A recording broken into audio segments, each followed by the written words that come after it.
Le développement durable, c'est la manifestation concrète de quelque chose qui se tient en soi. Et pour ça, il faut que ce soit viable financièrement, il faut que ça rencontre les objectifs des populations et il faut que ce soit en accord avec les principes fondamentaux de la préservation de la biodiversité, sinon on n'est plus là demain. Et donc, si on ne permettait pas à des écopreneurs qui ont la possibilité de valoriser les plantes médicinales de la forêt équatoriale pour les plantes médicinales, mais aussi comme un geste pour protéger la forêt, ça représente pour nous un défi très, très important et d'une urgence mondiale. Un écopreneur, c'est un entrepreneur, pour commencer, qui crée une vraie entreprise, qui crée de l'emploi et qui exploite une biodiversité de manière responsable et qui s'assure de la persistance et de l'existence des ressources pour les générations futures et qui le fait dans le respect des normes de contrôle de qualité pour que ces produits soient capables d'être exportés sur les marchés internationaux et ainsi faire rentrer des nouvelles devises en Afrique autrement que par la charité, mais par le trade. Ma vision du commerce équitable, c'est de faire en sorte que les personnes qui sont les plus importantes dans le début d'une chaîne d'approvisionnement soient respectées et rémunérées à leur juste valeur. Et ça veut dire respecter leur dignité, respecter leur autonomie et les respecter comme êtres humains. Le développement durable, c'est d'abord arrêter de penser que durabilité, c'est la durabilité du profit à long terme. Donc, je pense qu'on parle de soutenable.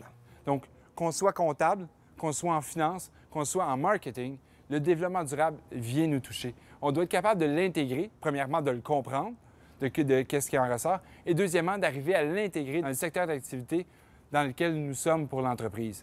Parce que, en fait, le développement durable, c'est de revoir nos manières de faire, revoir nos manières de penser, et ça touche tout le monde. Donc, c'est de développer cette approche transversale des enjeux sociaux et environnementaux.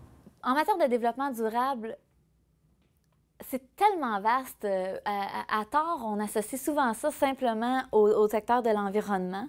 Puis, dans le fond, tout ce qui est responsabilité sociale, moi, je le vois beaucoup en termes de pérennité de notre monde et de pérennité de notre entreprise, mais au sein de notre société. Pour moi, si je pense ça, c'est comme de développer la société, OK, en harmonie avec la nature.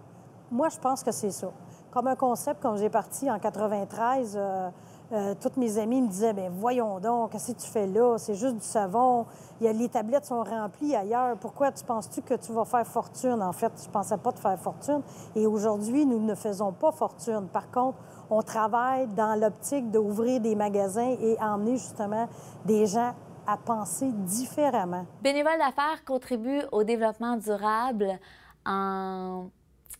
en favorisant l'implication des gens d'affaires dans un secteur autre que le leur, donc au sein de leur communauté.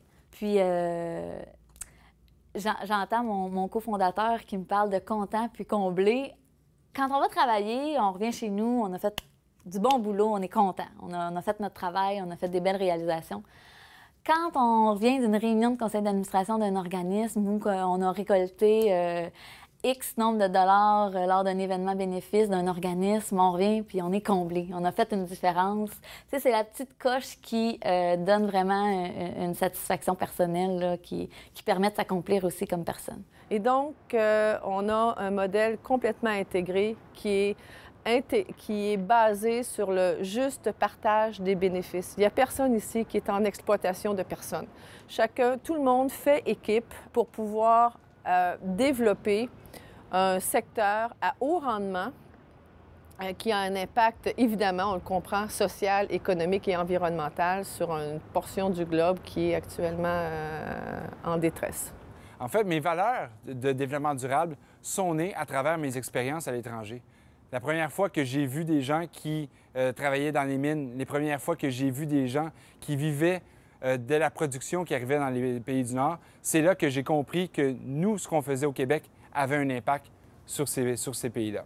Nous, on le fait. J'ai géré Equita comme ça également, de dire, regarde, on va être équitable, écologique, solidaire. On a décidé de s'impliquer dans le développement durable, dans le commerce équitable, et il faut être cohérent avec ce qu'on propose. Et là, on va commencer à parler de respecter l'environnement et de respecter la société.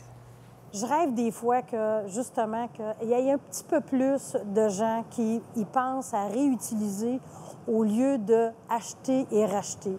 En fait, c'est chaque petit geste qui pourrait aider à l'environnement, qui est justement de réutiliser les contenants pour avoir des produits écologiques à l'intérieur.